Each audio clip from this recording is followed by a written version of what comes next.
India attained an HDI score of 0.644 in 2012, placed in the medium human development category. Right.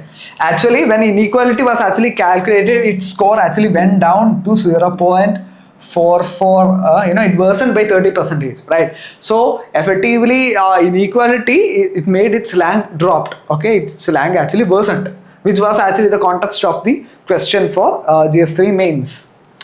Okay, so that is given here. HDI composite index, 3 dimensions. Okay, please understand these values. Please understand it is a medium. Okay, it makes a India medium human development. That is also important. Okay, so here we can reach. Okay, now the next question is the incremental capital output ratio. Okay, incremental capital output ratio is simply, plainly speaking, it is measuring the additional capital that is required to generate 1 unit of output. Okay, additional capital that is required to generate 1 unit of output. Please study it like that.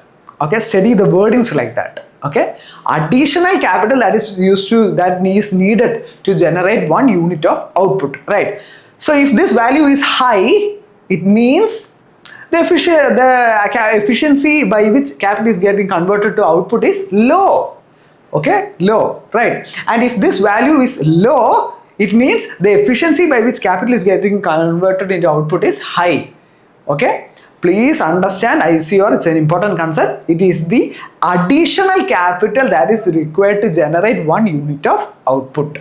Okay, so ICOR reflects how efficiently capital is used to generate output. It's correct. Statement 2. Higher ICOR indicates better efficiency of capital utilization in an economy. Okay, higher means higher capital is required to generate 1 unit of output. Does that mean that it's efficient? No, it does not. It means the opposite. So this is wrong. Okay, so immediately you can go to option C. So I hope this concept is clear. Okay, how it actually measures the additional capital that is needed to generate 1 unit of output. Okay, it's for your additional information, it's actually equal to change in capital divided by change in output. Okay, don't need to go into that, just study the wordings. Okay, additional capital that is needed to generate 1 additional unit of output. Okay, so that is actually mentioned here. There is a arithmetic is given there for your better understanding.